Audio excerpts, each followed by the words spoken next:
Hello and welcome to the I Can Do podcast with Benjamin Lee. We're here to talk about tips and strategies to have an I Can Do mindset. Life is what you put into it. Get the most you can. Here's your host, Benjamin Lee.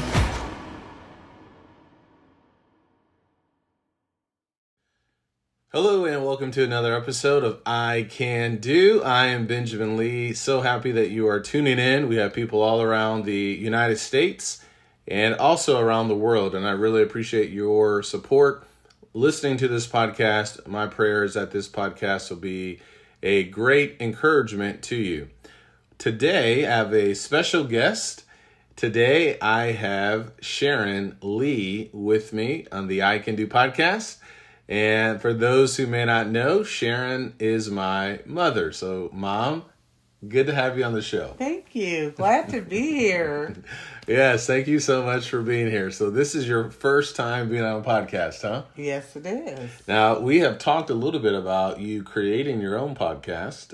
You have not yet done that. So maybe this will be the opportunity for you to get started one day. That's right. This is spurring me on. So, Mom and I were talking a little bit yesterday, and we were just kind of talking about with Mother's Day coming up, and Happy Mother's Day to all the moms that are out there, that we thought it would be cool to have you on the show to talk about moms and everything like that. So first, I want to say I love you very much. And I appreciate, yes, I know you do. And I appreciate everything you've done for me and for Tanya and for our entire family throughout the years. And so one thing that we can do, and we were talking a little bit before we hit the record button, is really looking at your life. And I do want to talk to you a little bit about being a mom and wisdom that you can share with moms. You've had some unique scenarios in your life.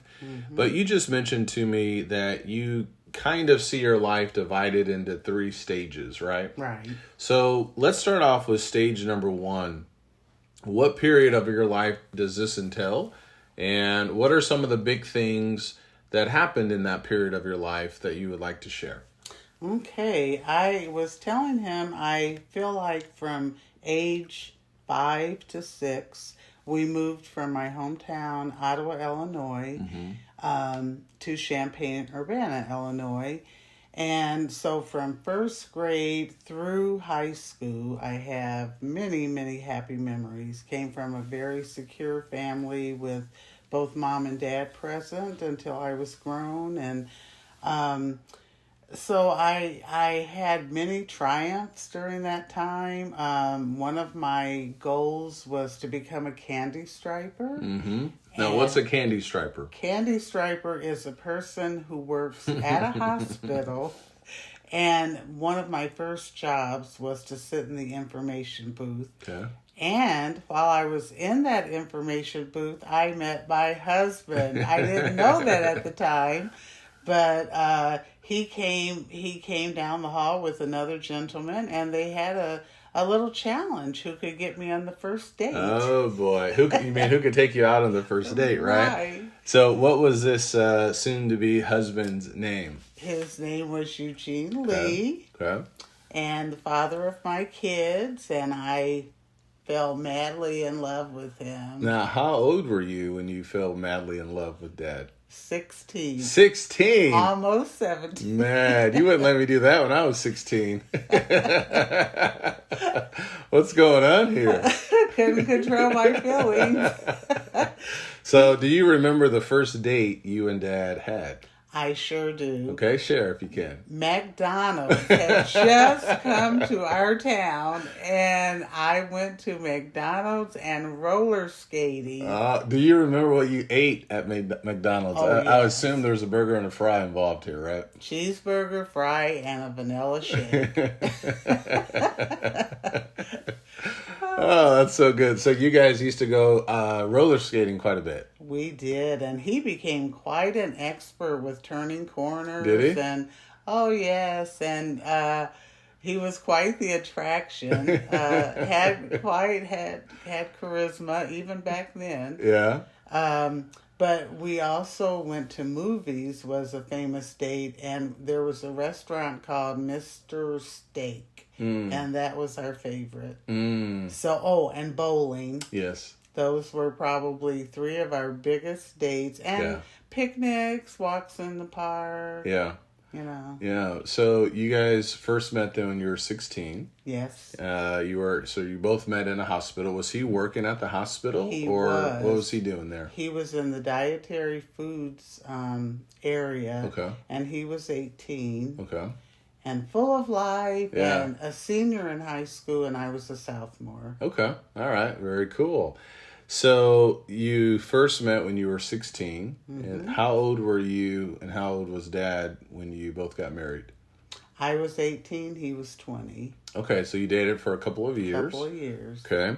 So what wisdom would you give to moms out there today or young people out there with respect to dating? So I know everybody's a little bit different. Where you were 16 and that's when you met Dad, you fell madly in love.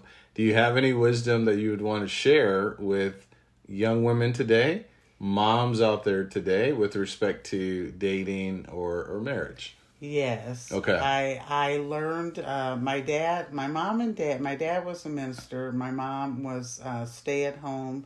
She babysat. But they were strong. They strongly raised us to be respectful of ourselves. Okay. So in regards to that, I would tell young kids, stay in lit areas. If you go to movies, there's no lit area in a movie, Bob. No, but there's other people. All right. But like as far as going to the park after dark, sure, and being in a car and just try to keep things more public. It keeps the temptation down, and that kind of thing. Okay.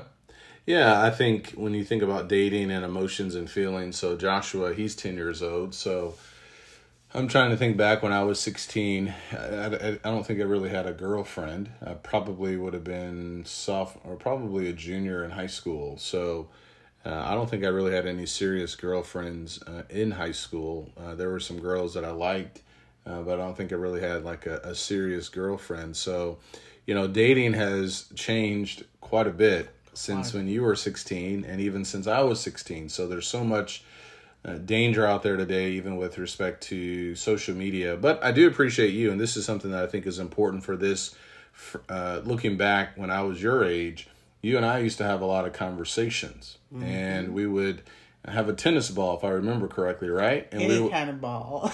Any kind of ball, and we would throw the ball. We'd just play catch in the living room, and we would talk about, I don't really remember all the conversations, but we would talk about, I think, just a variety of things. And so where did that come from? Do you remember how that first got started? I do. Okay. You were very shy, and at the time, my daughter, his sister, had graduated and was in college out of town. So one way to get you to open up more and not be so shy was for us we often went and played basketball. We took walks, we went bowling, but playing catch in the house just kind of diverted enough attention away from you that you felt free. Yeah, okay. All right. That's a good tactic. And spending time with your children.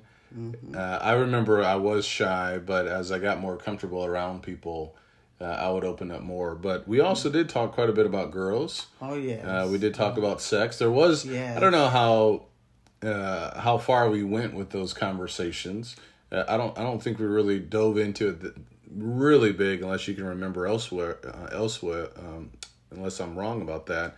But one thing I do remember is, I don't know if you came up with this or somebody else. You'd always say, boys, keep your pants up, girls, keep your skirts down, or something like that. Am I right about that? Exactly. And I did have many conversations. Tanya was 4.5 years younger than he, but I did have conversations about many personal things because I would rather you hear it from me. And I always told them I'd rather hear a bad truth than a good lie. So always be honest. And that's a good point. A bad truth than a good lie. Exactly. So you're better off telling the truth no matter how bad it hurts instead of lying, because then that just makes everything worse. That's good. That's good. So, anything else you want to share from this first phase in your life? I have no idea. I don't have memories when I was 5 or 6. I know. I can't. My mind does not go back that far. But what else stood out to you in that phase before we go to the next one? Okay, and I would like to say to young women out there, do take your time. I was advised a lot to get my education and then consider marriage. But my mom was a stay-at-home mom. I admired her a lot. That was one of my main goals. I wanted to have children, and I wanted to find a good husband who was in the Lord. Yeah. And I did. And my father ended up baptizing my husband, and so things were good. He, got along with the family, and but yes, it was wonderful to have 2 kids, and I am so proud of them. So I have met a lot of my goals already at 67. Yeah. Well, before we get to that stage, I do think it's important what you mentioned, really taking your time when it comes to dating. So I appreciate you saying that was one of your goals, and there's certainly nothing wrong with wanting to be a stay-at-home mom. And there's a lot of women that don't really want that. If that's not what they want, I think that's okay as well. I do think there's a lot of benefit to it, and we saw a lot of this even in the pandemic, where unfortunately you had a lot of homes that were not always the best because the family had not been around each other for that much with that much time. And so these jobs sometimes can create these buffers, which can be, I guess, maybe good, but there is something to be said about the mom or the wife staying at home, especially if she so desires to do so, and there's a lot of benefits with that. Today, I think in 2022, that's kind of frowned upon. That's not always like, what do you mean you're just going to stay at home? That's a full-time job and then some. It's a lot of work, it's a lot of effort, and a lot of sacrifice, for a woman to do that. But for those who so desire to do that, that's okay as well. And I do think you're right too, Mom, with being careful, taking your time dating. Was Dad the first person you fell in love with? I had 2 others that I liked, but they just didn't compare. They didn't compare, huh? He was a very exciting person. He liked to do things, and he liked to be on the go, and he was very generous. He came over one holiday with 12 gifts. Wow. I mean, he was very generous. Yeah. And never a penny pincher. And so I admired that. Plus, he was very hardworking. Okay. And he was a lot like my dad in that respect. Okay, good. So we're getting some good tips for moms who are listening out there. Okay, so what is the age range now for this second phase? The first phase was 5 or 6 years old to about 18. To 20. 18 to about 20. So now we're at age 21. How far are you going now with the second stage in your life? Well, I actually got married very young, and I was 19 when I had Tanya. And she was your first? Our daughter, our first. Your first child. Yes. Okay. And what a joy that was. I wanted 6. My husband wanted 7 children. Did you really? Yeah. So we talked about getting a van. Yeah. And so right now begins the period of my childbearing years. Yeah. And I'm very thankful to God. I have 2 that are alive and well. We had a little baby, Andrea Rose, who only lived to be 5.5 weeks. She had trisomy 18. And then I had a couple of miscarriages, and then I got pregnant with Ben. And what a joy it was to have this healthy 9.5-pound son. Yeah. And just so good-natured, just like he is still now. Well, thank you, Ma. I appreciate that. So let's talk a little bit more about that. Let's dive into that, because that's a lot that you just shared. Was it hard having a baby at 19 years old? No. Tell me why. I wanted it. Okay. I loved children. And you didn't feel like you missed out on life or anything else like that? No. Okay, good. I did not. Good. And in fact, during this next phase that we're going to talk about, I was a licensed daycare mother at home so that I could be at home with my children. And I enjoyed that too. It was a period where people were having trouble with their jobs, and a lot of people got laid off. And so then I knew I had to do, down the road something different. But I would say if you can stay home, I would recommend it, and I enjoyed it because I loved my husband and kids, and felt like, that was something, and spiritually wise, my husband wanted me to be home and he be the breadwinner. Okay. Yeah, good. So what would you say to the moms out there who have suffered like you have, losing a child, whether they're 6 weeks old like our sister Andrea, or other miscarriages, because you would have had 6 children. Yes. I mean, you did have 6 children, right? So what lessons can you share to the best of your ability to women out there who have had miscarriages or who have lost children? It's always hard. I know everybody's suffering is unique and different. Maybe another better question for you, Mom, is what did you learn from this, and maybe even more so about God? Yes, I was going to bring that up. Thank the Lord, I was raised in a spiritual home, and it was only the Lord that got me through. When we lost Andrea. Yeah, it's okay. I know you always get emotional. It's okay. You can take your time.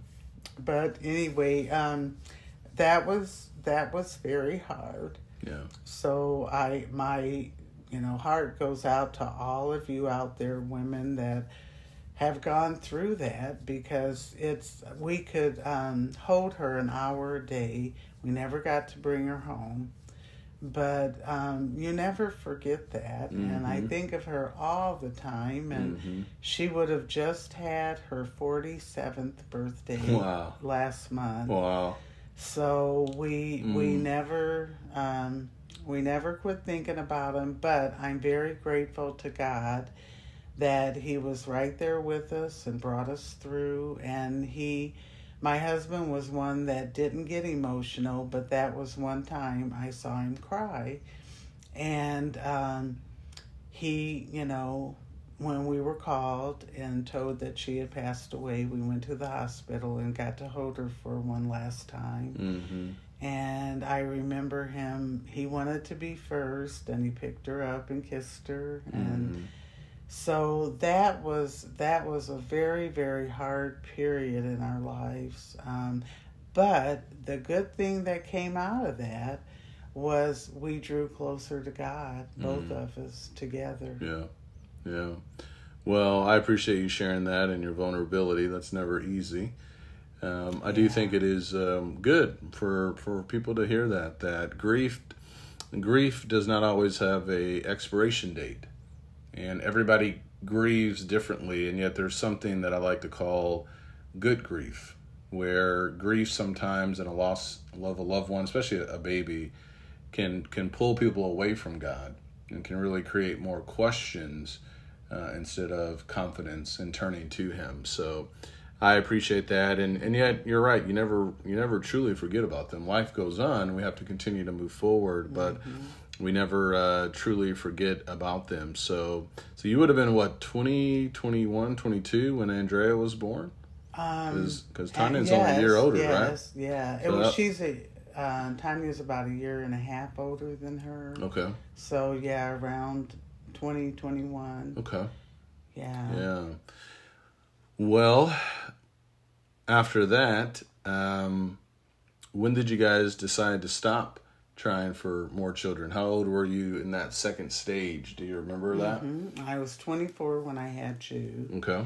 And in the meantime, we never got to know what the miscarriages, whether male or female. Right. So the doctor told me to hold off getting pregnant for a year, and I did. And then when he said it was okay, my body was rested, and I got pregnant with Ben. Okay. And so it was a wonderful pregnancy. My husband had brought a new truck at the time, and I was always hopping up in that truck being pregnant too, and it was good. And God gave me a really good birth, and the labor was very short, and actually with both you and Tanya. Good. So those were happy times. Yeah. And when Tanya left for kindergarten, I got to have a good 4.5 years alone with Ben. So we really had a good time for bonding. And just like with Tanya, she was 5 before Ben came along, almost 5. And so she got lots of her own special time, and now it's time to give Ben some. Yeah, I appreciate that. So what else? Anything else in this second stage that you want to share that could be a benefit to moms out there, that could be a benefit to other women out there, whether you have children or not? This stage then is from the age of about 20 to how far? 24, 25. To about 24, 25? Now, okay. that was with you being only a year. Okay. So I would say most of all, too, is it was a gift to be able to be home with them and to share all the school activities. I could go to a play any time of the day. I could be, I did things like as a rule mother, I think they used to call them. Okay. But I could make treats and take them for cool. different holidays. Nice. Yeah. Well, that's good. But now, if we're going, are we still in that? If you have, do you have anything else in that particular stage? I would just say one of my fondest memories, too, of being able to stay at home is I had walked to pick Tanya up from school, holding Ben, and as we came across any lower trees, he was pulling them and saying, just trying to exclaim that he could touch a tree and pull a branch down. Yeah. So, but with Tanya, I got to stay home and sew a lot. So I made all of her school clothes and quilt and just all the things you could do, the benefits of being at home. Good. So what's the next stage look like? The next stage would be I've had the children, so raising the children and doing things. My husband and I were happy, but during this particular period, he began to socially drink, and he became basically, overcome with it and became an alcoholic. During that time, he tried many things. AA, I went to Al-Anon. He tried, many counseling sessions with many people, but he had started socializing more on the job, as far as he joined a bowling team with his job. And unfortunately, with the bowling team came the bars at the bowling place, and people were drinking, and he started experiencing, and it wasn't an all of a sudden thing. I remember the first time he actually got drunk, he said never again. He was so miserably sick. And for a long time, he did go to AA. He did talk to counselors, and he struggled with the temper. And during this period where he worked at the time that he was on the bowling team, he had a confrontation with his boss and picked him up and threw him across the room. And so we know what happened next. He lost his job, which that brought about a number of problems. He had been at the job for quite a while, going on 10 years. Wow, it's a long time. Yeah, and so I would like to say too that our behavior does follow us in many cases. So be careful what we do, what we say, how we behave, because when people, it was his major job, I mean, as an adult, and when people would call for references, he didn't get a good reference. And so he started taking jobs that paid much less, that didn't have benefits. And that hurts a man when he's used to being head of the household. And he was a good man for in many respects, and he loved his children. But this had a profound effect because I then had to start work, and we were very blessed to have my mom and dad. His parents were deceased by then, to have them babysit. So they got strong spiritual upbringing, with my parents. And but it really, another good thing about him is he was quite the hustler. He believed in working, and Hustler in a good way. In a good way. He had his truck, and he got a tractor so he could go around cutting grass. So I know that helped him in many ways, because he still had that side thing that he could do. He would do anything. He would knock on doors and say, "Hi, do you need your grass cut? Do you need your snow plowed?" And right.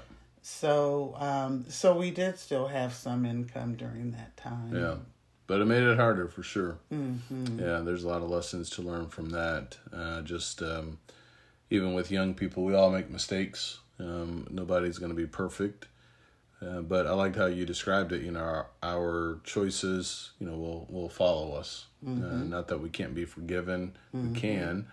And yet there are still some ramifications with that. So yeah, I can imagine. And that's something, with the drinking and the addiction, we seem to have quite a few addictions in our family. And I know that, created some eventual separation with some other actions that Dad was involved in as well. And that made your life harder as well. So, today I still talk to people just, telling them that for the most part, I grew up in a, single parent home. Dad was not around.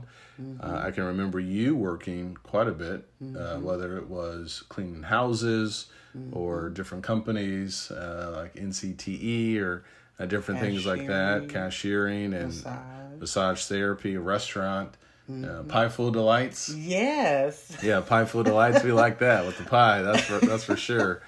But it did make life harder. It did. It added a lot of stress and a lot of pressure on you as a woman. Yes. And so I think that speaks about your strength that the Lord gave you as well. Amen. Because it took a toll on you, and that's hard with one child, or not to mention two children, trying to raise us and feed us and all of that. So that was definitely a challenging stage. What other lessons can you share to the audience, women in particular, with it being Mom's Day, with you being a single mom and navigating that? That wasn't something new. That was all new for you. That wasn't something you were aware of. Yes. Well, it did take a lot of strength that I got from God and support from my family and close friends. But Mother's Day, it was hard because I missed my husband, because as Ben said, we ended up separating off and on, and I missed that time. So I would say, go all out with your kids. That has been such a blessing, having a daughter who has always been very protective too. And I think that's natural for children, who have maybe alcoholic parents, and children who are just raised in a single family. I think there's some tendency where you will naturally, you have to adapt. I do also want to make sure people understand that your separation, it was lawful in the eyes of God, with what was happening and things like that. But I do think it's interesting with children, where children will respond in a unique way. Sometimes we don't even always understand what we may be doing, but children will respond in a unique way. Something else that you just mentioned, then I'll let you get back to it, is we did receive a lot of support from other people. We did. And that's hard, but I think that's one of these lessons, particularly for moms out there, who are single parent moms, who are taking all the load of being mom and dad. Pride can easily get in the way of, no, I can just figure all of this out on my own. Maybe you can. Everybody, though, at some point in time needs some help. Yes. David had his strong men in the Bible. Yes. Moses needed assistance. Yes. We all need a little bit of help from time to time. We do. And I had, oh my goodness, after the job losses, many of our friends came forward. One of Tanya's best friends, her mom was a nurse at the time, and she told her job about us and got them all together, and they brought over like maybe 4 boxes of different items, and that it was like a birthday for these kids. I mean, any and every different kind of food she brought. And then we had neighbors that stepped up for us in many ways, but we had relatives too that one of my aunts co-signed for a brand new car for me. That was further on down the road, but I had people that would tell me about different job opportunities, but my siblings were very supportive and would, do. One of our favorite things to do was to drive to Chicago each summer and visit my sister in Chicago. And they loved it. They had a cousin that they really enjoyed seeing. So we, we were truly blessed. God does provide. Yeah. Even if you feel alone out there. Right. Look for your blessings and pray for them, because he does provide. Yeah, that's how I was thinking. You see the providence of God with that. So in this stage here, this is where I graduated. This is where Tanya graduated from high school and college and all of that. And there were times, we don't have to get into every single detail, but there were times, and you and Dad did get back together eventually. That took some time and a lot of prayer and a lot of change on his part as well. So I think you're giving the audience quite a bit here with respect to Mother's Day, and this is certainly another reason to celebrate and honor moms as well. So what's the next stage then that you want to talk about? Let's see. We talked about, the next stage was, I guess you could put that in there. Both of my kids found wonderful mates, and they got married. And at the time, my husband was doing well, so he got to attend both their college graduations and their weddings. And then came grandparenting, which I just have the one, Ben and Nikki's son, Joshua, which he's up now 10 and a half, but such a joy. And each stage in life has a different gift, has many different gifts. And so now I guess I don't want to go way ahead of you, but that's how I got to Texas, is both my kids eventually moved to Texas. But grandparenting is a joy. For one, grandparents just have a different position. All the responsibility is not on them for discipline and support, and it's one of those you can kind of relax a little bit more because you're not responsible for everything. And so I'm thankful that Ben and Nikki are doing a great job with Joshua, and he brings just every stage up from infancy up until his age now. Just the joys of playing games, helping with his homeschooling, watching him. He wants me to come out and watch him ride his bike and do so many things. So all of us have shared in many of those opportunities. Yeah. Well, I like what you said there, just how different stages, there's always new gifts to enjoy. Sometimes it can be very easy to stay stuck in the past. Yes. To talk about all the what ifs and to have a lot of regrets. I think all of us struggle with that from time to time, but there is something about moving forward, how there's still new opportunities and the mercy of God is new every day. So there's something about continuing to move forward and to learn. Yes. So I think that's really important. And when you think about stories and arcs and movies and television shows, for you and Dad, that came around, I think, full circle, where you were there for him when he passed away, and you were you supported him and took care of him. That's another big part of your story that I think is important as well, being a servant of the Lord and serving your family, with Dad and with Granny and Papa, your parents. So I think that's important to make sure that the audience understands as well. So, looking back at these stages, then there's a lot of joy, there's a lot of excitement. It's like anybody's book in life. There's also a lot of downtime. There's a lot of suffering. And that's always going to be a part of our stories, whether you have a husband and wife, multiple children, never had any challenges with pregnancy.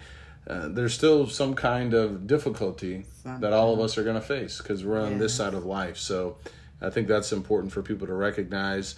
And I know from you, I think that's where I've really got my optimistic spirit. Some people, I think a lot of people kind of, see me for that as well. We had lunch earlier this week, me, Nikki, and Josh, with a couple at the congregation here, and then 2 other brothers and sisters in Christ. And one of them was in Columbia, Missouri for a number of years when we were there. She's still there now. But she remembered, somehow she was at our house the day I got severed with Pfizer. So my story is interesting because when I look back at that day, I don't really feel like I was ever down or depressed or anything like that. It was something that I knew was going to happen. I had something lined up with the preacher training program that I went through at Dallin Road in Southeast Texas and Beaumont, Texas. Yet it was interesting because she reminded us, she's like, I was there at the house and you were really down. And I said, really? And she's like, it was just one of the few times I've ever seen you down. And I do not remember that moment. But I'm saying that because most of the time I'm typically not down. I can be down for a few hours. I can be, depressed and things like that. But typically I think I get to a point where I'm like, okay, let's see what can we do about this? What can be done? And I think a lot of that is really from you, where, that kind of, thank God for that kind of mindset, because, you can either keep going or you can give up. But most people only see, the only option I have is to give up. But there's always typically a third option, right? So with the challenges, and challenges do make people stronger. If we never had any struggles, we may not always appreciate what we do have. Not to say that I'm wishing bad on anybody, but I think there's something there where people, when you think about happiness, we just want happiness on tap, where it's just 24/7, there's never any problem at all. Yet these moments will strengthen us and will burn away the things that don't need to be there, and hopefully draw us closer to God. Amen. That's right. Well, this has been fun, and again, I want to say I love you very much, and thank you for being on the podcast. So, to all the moms out there, first I want to say something, then I'll give you the last word, and then we'll wrap it up. But I want to say Happy Mother's Day to all the moms out there. Happy Mother's Day to Nikki, and we love you very much, and thank you for everything that you do for us as well. And all the moms out there, whether you're married or single, keep going, keep moving forward. And don't give up. The everyday moments that may be like the small moments where you're not on a beach, you're not on an island, you may not be driving a great car. Most of our cars are not that good, but those little moments can have huge implications for your children, whether you see them or not. And so how you respond, how you continue to walk by faith will go a long way. Mom, what do you want to say to all the moms out there as we wrap up? Amen. I would just like to say I wish every one of you to have a bright and happy day, and that you feel special, because motherhood all through the Bible was a great thing. It's an honor and a privilege, and I love the Lord so much and His Son, and I am so grateful for my kids. Both Tanya and Ben have just been wonderful. And since I've moved here to Texas, I just can't say enough good things about them. And I thank God for that. But I'm happy to have been able to share some of the thoughts. But one last thing is that hard times do build character. And you will learn. I look over my life, and there were so many lessons I learned from. So just take heart and stay strong in the Lord, and He will see you through. Yeah. All right. Love you, Mom. Love you too.